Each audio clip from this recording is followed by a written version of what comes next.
আজ দিওয়ালি, সেই হিসাবে দিওয়ালিটা আজ বাড়ি থেকেই শুরু করছি। ओम स्वस्ति भवो नमो नमः स्वस्तिवाचनं संज्ञाहं माधवं पुण्णाहं माधवं आजी माधवं इलायं शाधवं माधवाय नमो नमः ओम स्वस्ति स्वस्तिवाचनं पुण्णाहं माधवं पुण्णाहं माधवं पुण्णाहं বিশ্বজিৎ সিনহা বিশ্বজিৎ সিনহা গোত্র ভরদ্বাজ গোত্রস্য বিশ্বজিৎ সিনহা দাসস্য সংকল্প দক্ষিণা কাঞ্চন মূল্য হরিত। বাড়ি থেকে শুরু না করলে দিওয়ালিটা ঠিক জমে না, সেই হিসাবে বাড়ি থেকেই কালী পুজো দিয়ে আমি ভিডিওটা শুরু করতে চাই। ভিডিও শুরুর আগে তোমরা যদি চ্যানেলে নতুন হয়ে থাকো এবং চ্যানেলটা এখনো সাবস্ক্রাইব না করে থাকো তাহলে কি করছো, তাড়াতাড়ি সাবস্ক্রাইব করে দেবো, কারণ নতুন নতুন ভিডিও খুব তাড়াতাড়ি আসতে চলেছে। রিগার্ডিং দিওয়ালি আরও একটা ভিডিও আমি আনতে চলেছি, সো চ্যানেলের সাথে জুড়ে থেকো। কালী পুজোটা আমরা দুপুরেই সেরে ফেললাম, সেই হিসাবে লাস্টে আমরা যজ্ঞ দিয়ে কালী পুজোটা এইভাবেই ইতি টানলাম এই বছরের মতো।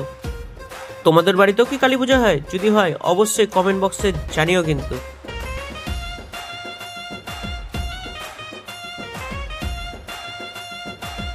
কালী পুজো সেরে বিকালবেলা কিছু ভটকা টটকা ফাটিয়ে নিলাম, তোমরা দেখতেই পাচ্ছ যে ভটকা টটকা ফাটিয়ে নিয়ে আমি বিকালটা এইভাবে মনোরঞ্জন করে নিলাম। রাফলি 1 ঘন্টা বাজি টাজি ফাটিয়ে এবং মনোরঞ্জন করে আমি ভাবলাম যাই একটু বাইরে চক্কর দিয়ে আসি, সেই হিসাবে আমি বেরিয়ে পড়লাম বাইরে চক্কর দিতে, মানে কিছু ঠাকুর দেখতে এবং তোমাদের সাথে সেই ঠাকুরের ছবি তুলে ধরতে। সেই হিসাবে আমি বেরিয়ে পড়লাম এবং প্রথম যে ক্লাবে গেলাম সেটা হচ্ছে অলোক স্মৃতি সংঘ, যেটা সবচেয়ে পুরনো একটা সংঘ, এটা মাঠে অনুষ্ঠিত হয়। সে অলোক স্মৃতি সংঘে ঢুকে পড়লাম। অলোক স্মৃতি সংঘ প্রতিবার ভালোই করে, তবে এবার প্যান্ডেলটা আকার আগের থেকে ছোট করেছে, তবে ঠাকুরটা দুর্দান্ত হয়েছে। এরপরে চলে গেলাম ঠনঠনিয়া কালীবাড়ি। ঠনঠনিয়া কালীবাড়িতে পুজো হচ্ছিল, সেই হিসাবে ঠাকুরটাকে প্রণাম করে বেরিয়ে পড়লাম পরবর্তী ঠাকুর দেখতে। সেটা খুব পাশে, সেটা হচ্ছে PW রোডসে যে ঠাকুরটা অনুষ্ঠিত হয় সেই অফিসে চলে গেলাম এবং ঠাকুরটা পুজো হচ্ছিল এবং ঠাকুরটা বেশ ভালোই করেছিল, তোমরা দেখতেই পাচ্ছ পুজো হচ্ছে। যাই হোক, এরপরে ঠাকুরটাকে প্রণাম করে বেরিয়ে পড়লাম পরবর্তী ঠাকুর দেখতে, সেটা হচ্ছে মালদা শুকতারা ক্লাব। শুকতারা ক্লাবের ঠাকুরটা বেশ ভালোই করেছে, আমার তো খুবই ভালো লাগে। এরপর প্রণাম করে বেরিয়ে পড়লাম পরবর্তী ঠাকুর দেখতে, সেটা হচ্ছে ছন্দম কালীবাড়ি মন্দির। সেই ছন্দম কালীবাড়ি মন্দিরে যেতেই দেখলাম ঠাকুরটা পুজো হচ্ছে এবং ঠাকুরটা বেশ ভালোই করেছে, তোমরা দেখতেই পাচ্ছ। ছন্দম কালীবাড়ি মন্দিরে প্রণাম করে পরবর্তী ঠাকুর দেখতে চলে গেলাম, সেটা হচ্ছে ইউথ কালচারের ঠাকুরটা বেশ ছোটোখাটোর মধ্যে ভালোই করেছে। এরপরে ইউথ কালচার থেকে বেরিয়ে চলে গেলাম পরবর্তী ঠাকুর দেখতে, সেটা হচ্ছে অমল স্মৃতিসংঘ।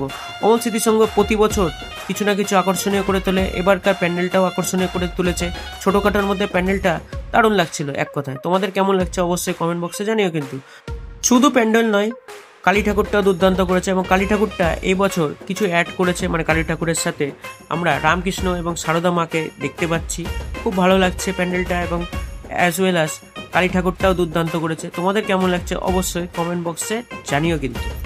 এরপরে কালী ঠাকুরটাকে দেখে এবং প্রণাম করে বেরিয়ে পড়লাম পরবর্তী ঠাকুর দেখতে, সেটা হচ্ছে পাঠশালার নিকটে চলে এসেছিলাম। সেখানে একটা রক্ষাকালী মন্দির আছে, সেই মন্দিরে গিয়ে দেখলাম যে মানুষের ঢল, কারণ প্রসাদ দিচ্ছে। তাও তোমাদের জন্য আমি কালী ঠাকুরের ছবি তুলে নিয়ে এসেছি, এটার জন্য একটা লাইক এবং একটা সাবস্ক্রাইব তো দিতেই পারো। এরপরে হাঁটতে চলে গেলাম পরবর্তী ঠাকুর দেখতে, সেটা হচ্ছে মালদার মকদমপুর ক্লাবের আলো এবং প্যান্ডেল আমার দুর্দান্ত লেগেছে। কম খরচে দুর্দান্ত প্যান্ডেল এবং আলো, কারণ এখানে একটা তোমাদের গুহা মতো তৈরি করেছে এবং গুহার মধ্যে সমস্ত দেবদেবীর মূর্তি বসানো আছে এবং মূর্তিগুলো দুর্দান্ত লাগছে।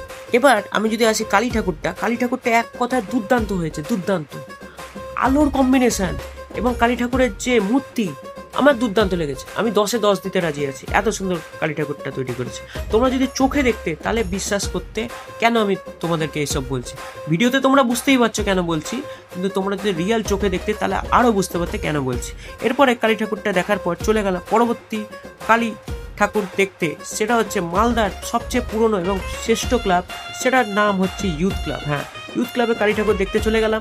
ইউথ ক্লাবের মেন আকর্ষণ হচ্ছে এবার হচ্ছে জগন্নাথ পুরীর ধাম বা পুরীর একটা মন্দির তৈরি করেছে এবং মন্দিরটা শুধু নয়, কালী ঠাকুরটা তো প্রতি বছর দুর্দান্ত হয়, এবছরও কোনো ডিফারেন্স নেই। মানে মন্দির এবং কালী ঠাকুর দুটোকে আমি 10-এ 10 দিতে রাজি আছি। তোমাদের কেমন লাগছে অবশ্যই কমেন্ট বক্সে জানিও কিন্তু। আর আরেকটা কথা, তোমরা কি দুর্গাপুজোর মতো টপ কালী পুজোরও ভিডিও দেখতে চাও, যদি চাও সেটা অবশ্যই কমেন্ট বক্সে জানিও, তাহলে আমি একটা সেপারেট ভিডিও নিয়ে আসবো regarding top Kali Puja of Malda.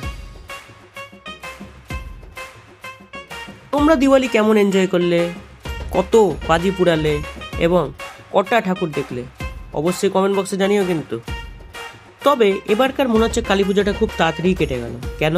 কারণ কালী পূজাটা মেনলি যখন হয় তখন শীত শীত পড়ে, ঠান্ডা ঠান্ডা লাগে রাত্রেবেলাটা। তবে এবারকার কালী পুজোতে কোনো ঠান্ডার প্রভাবই পড়লো না, গরমই লাগছে, মানে কালী পূজাটা খুব তাড়াতাড়ি হয়ে গেল। তোমাদের কি আমার সাথে একমত? যদি মত হয়ে থাকে অবশ্যই কমেন্ট বক্সে জানিও কিন্তু।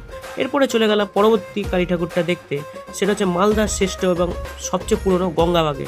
গঙ্গাবাগে ঢুকতে দেখতে পেলাম মানুষের ঢল নেমেছে, এত ভিড় যে ঢুকাই যাচ্ছে না, কারণ গঙ্গাবাগে তখন পুজো হচ্ছিল। তোমরা দেখতে পাচ্ছ গঙ্গাবাগে পুজো হচ্ছে এবং মানুষের ঢল নেমেছে। যাই হোক, তাও তোমাদের জন্য কষ্ট করে আবার পরের দিন গিয়ে ঠাকুরের ছবি ভালোভাবে নিয়ে এসছি কিন্তু। যাই হোক, এরপরে পুজো টুজো দেখে বেরিয়ে পড়লাম ঠিকই, তবে পরের দিন গিয়ে আবার তোমাদের জন্য স্পেশালি ভিডিও করে নিয়ে এসেছি। তো যাই হোক, ভিডিওটা এনজয় করো এবং ঠাকুরটাকেও দেখে নাও। কেমন লাগছে অবশ্যই কমেন্ট বক্সে জানিও কিন্তু।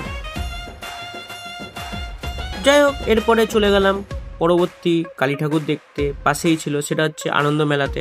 আনন্দ মেলার মেন আকর্ষণ বা মেন থিম হচ্ছে হাফ মা দুর্গা এবং হাফ শিব ঠাকুর, তারই মিশ্রণ একটা প্রতিমা।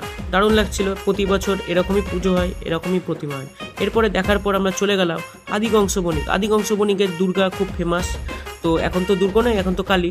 তো দুর্গা ঠাকুরটা বিসর্জন হয়ে গেছে ঠিকই, কিন্তু নতুন একটা দুর্গা আমরা দেখতে পেলাম, সেটা হচ্ছে পিতলের দুর্গা, যেটা আমরা সচরাচর পুজোর সময় দেখতে পাইনি। যাই হোক, পিতলের দুর্গাটা দেখার পর আমার তো দারুণ লেগেছে, যে দুর্গা সেই কালী, তোমরা জানো। এরপরে পিতলের দুর্গা দেখলাম ঠিকই, তারপরে ঘন্টা ঠন্টা দেখে যে বাদিকে ঘুরেছি আমরা সব, যে কালী ঠাকুর উঠেছে এখানে আদিকংস বণিকে। এই যে দেখতে পাচ্ছ কালী ঠাকুর। তো যাই হোক, মেন মোটিভ তো কালী ঠাকুর দেখা।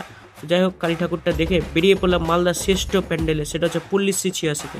পল্লীশ্রী ৮৬ প্রতি বছরের মতো এবছরও দুর্দান্ত প্যান্ডেল করেছে। তোমরা দেখতেই পাচ্ছ, লাইটের কম্বিনেশন দুর্দান্ত।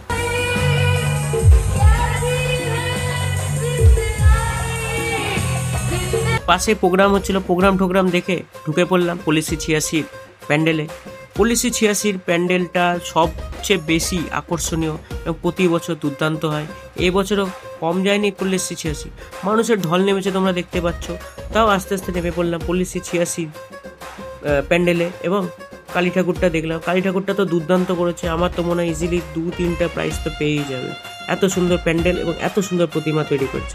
কালারের কম্বিনেশন এবং প্যান্ডেল এবং প্রতিমা আমার দুর্দান্ত লেগেছে, 10-এ 10 দেওয়া যায়। তোমাদের কেমন লাগছে অবশ্যই জানিয়ে দিতে। তাই আজ এখানেই শেষ করছি, পার্ট 2 এর জন্য অপেক্ষা করো। আমি আবার কালী ঠাকুরের সেকেন্ড পার্ট ভিডিও নিয়ে আসতে চলেছি। সো চ্যানেলের সাথে জুড়ে থাকো এবং নতুন হয়ে থাকলে চ্যানেলটা প্লিজ সাবস্ক্রাইব করে দাও। আমি আসছি পরবর্তী ভিডিওতে। ভালো থেকো, সুস্থ থেকো, টাটা।